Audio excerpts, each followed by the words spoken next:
JRBT group diwo uki ganang list karinani tuye yak maya candidate dog bo hanyo hai malayokha chairman Osim Saha bai Osim Saha sai khnaraka khati mungni raijano nargino borni list bo tiklaijaknai abo karibo je waiting list tongmani abono karinani khnano aboni list karijaknai hinbo sai khnaraka chairman এর তারপর কবে group D group C বা অন্যান্য পরীক্ষা হবে জেআরবিটির মাধ্যমে?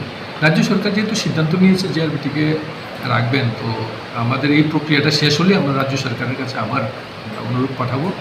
আমাদের বিভিন্ন ডিপার্টমেন্ট থেকে কিছু রিকুয়েশন আসছে, আমরা দেখবো আবার এই প্রক্রিয়াটা শেষ হওয়ার পরেই আমরা আবার রাজ্য সরকারের কাছ থেকে আমাদের রিকোয়েস্ট লেটার যাবে জেআরবিটির পক্ষ থেকে। আর একটা বিষয় হচ্ছে যারা অনেকে ওয়েটিং লিস্টের দাবি করেছেন, ওই লিস্টের সম্পর্কে আপনাদের কি সিদ্ধান্ত? Waiting list actually waiting list তেমনভাবে এই আমাদের ক্ষেত্রে জেআরবিটির ক্ষেত্রে ওয়েটিং লিস্ট করাটা ভেরি ডিফিকাল্ট।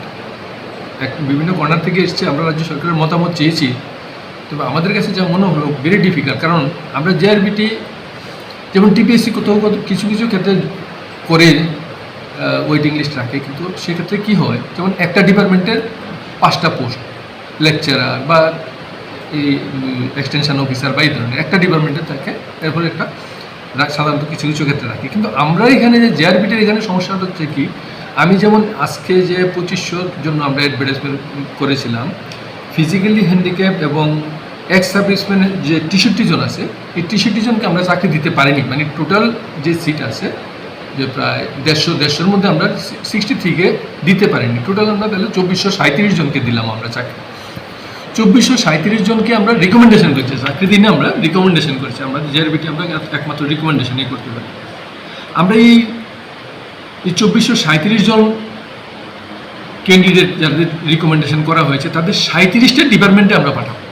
37টা ডিপার্টমেন্ট, এই ডিপার্টমেন্টগুলিতে ওরা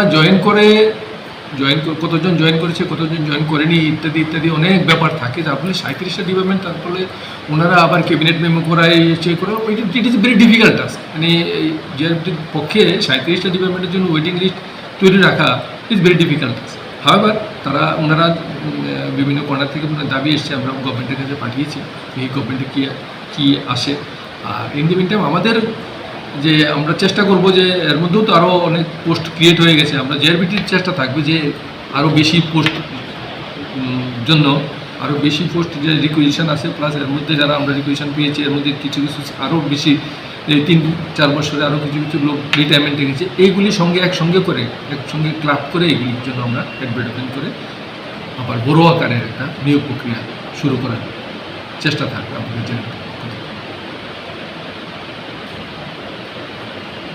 ওনাদের বক্তব্য ছিল যে ওনাদের কেউ একজন বেশি নাম্বার পেয়েছে, কিন্তু তার চেয়েও কম নাম্বার পেয়ে একজন সিলেকশন পেয়ে গেছে। তখন আমাদের যে পিএইচ যে পলিসি আছে, পিএইচ রিজার্ভেশনের যে পলিসি আছে, ওনাদেরকে বিস্তারিত বললাম।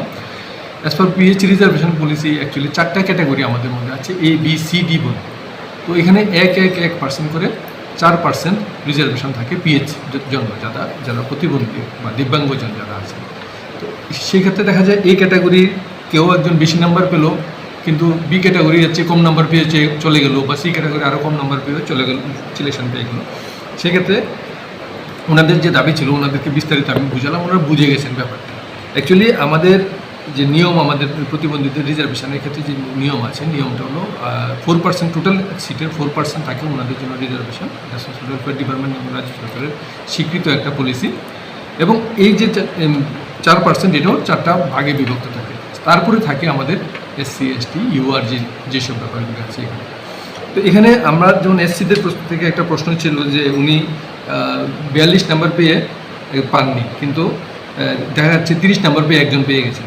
তো ওনাদের ক্ষেত্রে আমি দেখছি উনি সি ক্যাটাগরির ছিলেন। তো সি ক্যাটাগরিতে যে হায়েস্ট মার্ক SCতে পেয়েছেন, উনি পেয়েছেন 57.95, আর লোয়েস্ট মার্ক পেয়েছেন সি ক্যাটাগরিতে 51.982। সি ক্যাটাগরি লোকোমোটর যারা।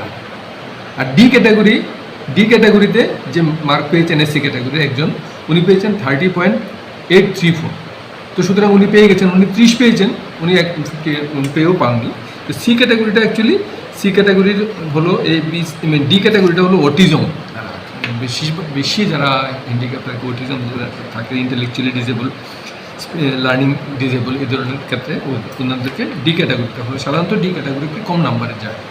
সি ক্যাটাগরি ধরুন যারা একটু লোকোমোটর বা তুলনামূলক তারা সুস্থ, ওরা সি ক্যাটাগরিতে থাকে। তো যার ফলে ওদের নাম্বারটা সাধারণত অন্যান্য 3টা ক্যাটাগরির চেয়ে বেশি যায়।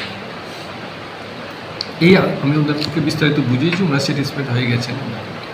ওনারা দুঃখের কথা বলেছেন, স্যার আমাদের তো প্রায় বয়স শেষ হয়ে গেছে, সেটা যেটা বলে সবাই তো বলে থাকেন, ওনারা বলেছেন।